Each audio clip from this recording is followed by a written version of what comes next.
Halo teman-teman semuanya, selamat datang kembali di kanal YouTube saya.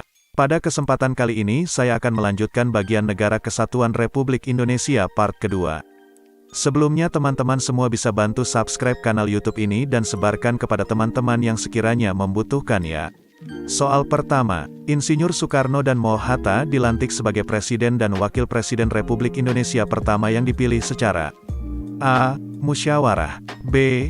Aklamasi, C. Mufakat, D. Pemilu, E. Voting.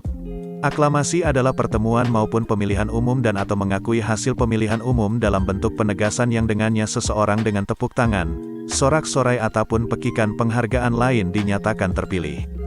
Dalam kasus ini, pemungutan suara tidak dilakukan. Selanjutnya, Hari Kesaktian Pancasila diperingati setiap tanggal A. Tanggal 1 Juni, B. Tanggal 1 Juli, C. Tanggal 1 Oktober, D. Tanggal 17 Agustus, E. Tanggal 30 September.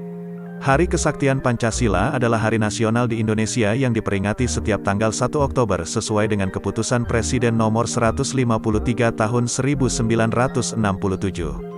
Ini terjadi setelah peristiwa gerakan tanggal 30 September yang lebih dikenal sebagai G30 SPKI. Selanjutnya, salah satu keputusan perundingan Romroyen adalah A. Pembentukan Uni Belanda Republik Indonesia Serikat yang dipimpin oleh Ratu Belanda secara simbolis. B. Belanda mengakui kedaulatan Republik Indonesia dengan syarat harus berbentuk negara serikat. C. Pengakuan dan kedaulatan dari pemerintah Belanda kepada pemerintah Indonesia. D. Yogyakarta dikembalikan kepada Republik Indonesia. E. Jakarta dikembalikan kepada Republik Indonesia. Jawaban yang tepat adalah opsi C. Selanjutnya, Indonesia resmi kembali ke bentuk negara kesatuan pada tanggal A. Tanggal 17 Agustus tahun 1950. B. Tanggal 17 Agustus tahun 1951. C. Tanggal 17 Agustus tahun 1952. D. Tanggal 17 Agustus tahun 1953. E. Tanggal 17 Agustus tahun 1954. Republik Indonesia Serikat secara resmi dibubarkan dan negara Indonesia kembali ke bentuk negara kesatuan. Selanjutnya, peristiwa pada tanggal 17 Agustus tahun 1959 menyatakan bahwa konstitusi kembali ke Undang-Undang Dasar 1945 adalah A. Trikora, B. Tritura, C. Supersemar, D. Mosi tidak percaya, E. Dekret Presiden tanggal 5 Juli tahun 1959. Jawaban yang tepat adalah opsi E. Selanjutnya, Keibodan merupakan pasukan bentukan Jepang yang merupakan A. Pembantu prajurit Jepang yang anggotanya berusia 18 hingga 25 tahun. B. Barisan bantu polisi yang anggotanya berusia 23 hingga 35 tahun. C. Barisan pemuda yang berumur 14 hingga 22 tahun. D. Barisan cadangan atau seinen dan putri. E. Barisan semi-militer untuk orang Islam. Jawaban yang tepat adalah opsi B. Selanjutnya, upaya diplomasi melalui konferensi meja bundar berlangsung pada tanggal A. Tanggal 23 Agustus hingga tanggal 2 November tahun 1949. B. Tanggal 23 Agustus hingga tanggal 3 November tahun 1949. C. Tanggal 23 Agustus hingga tanggal 4 November tahun 1949. D. Tanggal 23 Agustus hingga tanggal 5 November tahun 1949. E. Tanggal 23 Agustus hingga tanggal 6 November tahun 1949. Jawaban yang tepat adalah opsi A. Selanjutnya, kabinet baru yang dibentuk Soekarno setelah kabinet Syahrir III jatuh diketuai oleh A. Nasrun, B. Sultan Syahrir, C. Agus Salim, D. Amir Syarifuddin, E. Ali Sastri Amijoyo. Kabinet Amir Syarifuddin I merupakan kabinet yang dibentuk setelah runtuhnya kabinet Syahrir III yang diketuai oleh Amir Syarifuddin. Selanjutnya, operasi gagak atau agresi militer Belanda kedua dilakukan oleh Belanda dengan menyerang kota A. Medan, B. Jakarta, C. Bandung, D. Surabaya, E. Yogyakarta. Kota yang diserang pada saat operasi gagak adalah Yogyakarta. Selanjutnya, sebelum Belanda memasuki Gedung Agung di Yogyakarta, Soekarno mengirimkan radiogram kepada Mr. Syarifuddin Prawira Negara untuk A. Membentuk pemerintahan darurat Republik Indonesia. B. Membentuk Republik Indonesia Serikat. C. Membentuk pemerintahan. D. Mengepung Gedung Agung. E. Menguasai kota di sekitar Yogyakarta. PDRI adalah penyelenggara pemerintahan Republik Indonesia periode tanggal 22 Desember tahun 1948 hingga tanggal 13 Juli tahun 1949. PDRI disebut juga dengan Kabinet Darurat yang dipimpin oleh Syafruddin Prawira Negara. Sistem pemerintahan PDRI berada di Sumatera Barat. Selanjutnya, pemilihan umum yang pertama kali dilakukan di Indonesia terjadi pada tahun A.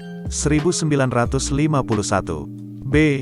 1952, C. 1953, D. 1954, E. 1955. Pemilu pertama di Indonesia terjadi pada tahun 1955 dilakukan melalui dua tahap. Tahap pertama memilih anggota DPR, tahap kedua memilih anggota konstituante.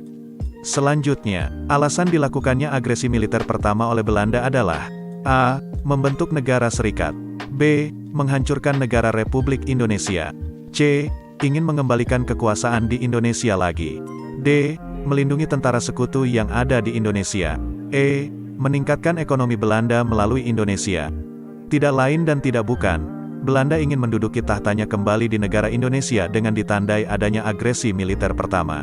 Selanjutnya, berikut ini yang tidak menjadi latar belakang dikeluarkannya dekret Presiden tanggal 5 Juli tahun 1959 adalah A. Kegagalan konstituante dalam menetapkan Undang-Undang Dasar. B. Terjadinya sejumlah pemberontak di dalam negeri. C. Pertentangan antar partai politik semakin kacau. D. Dalam kabinet tidak menempatkan porsi sebagai mestinya. E. Masuknya paham komunis ke dalam negeri. Satu lagi yang menjadi latar belakang dikeluarkannya dekret adalah karena belum ada undang-undang dasar yang berhasil dibuat. Selanjutnya, berikut adalah isi dekret Presiden tanggal 5 Juli tahun 1959, kecuali A.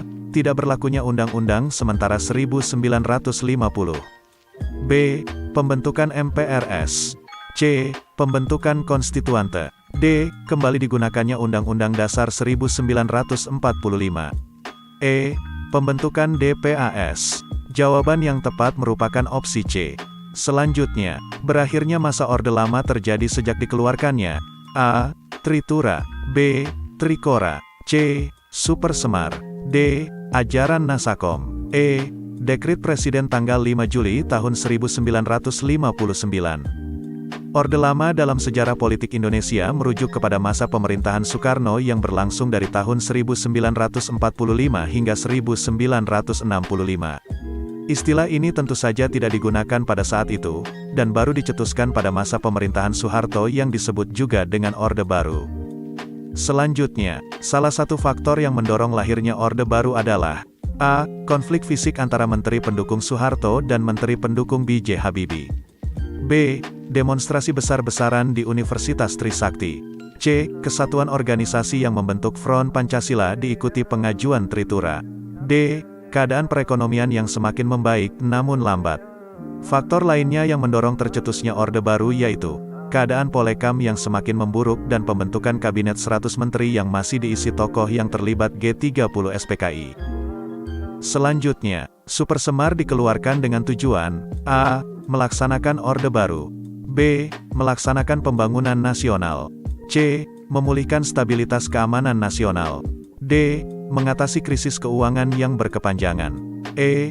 Memulihkan kedudukan MPR sebagai lembaga tertinggi.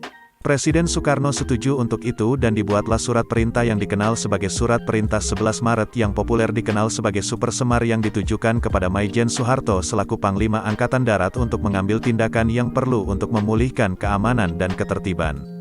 Selanjutnya, salah satu hasil perjanjian Renville adalah Belanda mengakui wilayah Republik Indonesia meliputi A. Jawa Tengah, Yogyakarta dan Sumatera. B. Jawa Barat, Jawa Tengah, dan Jawa Timur. C. Sumatera, Jawa dan Kalimantan. D. Jawa Tengah, Kalimantan Tengah, Madura. E. Jawa Timur, Sulawesi dan Papua. Jawaban yang tepat adalah opsi A. Selanjutnya, Provinsi Timor Timor lepas dari wilayah Indonesia setelah dilakukannya jajak pendapat di Dili pada saat pemerintahan A. Soeharto, B. Megawati, C. B.J. Habibie, D. Abdurrahman Wahid, E. Susilo Bambang Yudhoyono. Jawaban yang tepat adalah opsi C. Selanjutnya, tujuan dari reformasi adalah di bawah ini, kecuali A. Amandamen Undang-Undang Dasar 1945, B. Reformasi politik bertujuan tercapainya demokratisasi, C. Reformasi sosial bertujuan terwujudkan integrasi bangsa Indonesia, D. Reformasi ekonomi bertujuan meningkatkan tercapainya masyarakat, E. Reformasi hukum bertujuan tercapainya keadilan bagi seluruh rakyat Indonesia. Perhatikan pertanyaannya, terdapat kata kecuali di sana, sehingga jawaban yang tepat merupakan opsi A. Selanjutnya soal bonus. Teman-teman bisa bantu menjawab di kolom komentar ya. Kota di Jepang yang dijatuhi bom atom oleh sekutu adalah A. Nagasaki dan Osaka, B. Nagasaki dan Saitama, C. Hiroshima dan Nagasaki, D. Nagasaki dan Kawasaki, E. Hiroshima dan Yokohama. Sekian latihan soal untuk bagian negara kesatuan Republik Indonesia. Selanjutnya membahas mengenai Bhinneka Tunggal Ika. Bagi teman-teman semua, bisa bantu subscribe kanal YouTube ini dan sebarkan sekiranya kepada teman-teman yang membutuhkan ya. Semoga bermanfaat bagi teman-teman semua. Akhir kata saya ucapkan terima kasih dan jaya edukasi.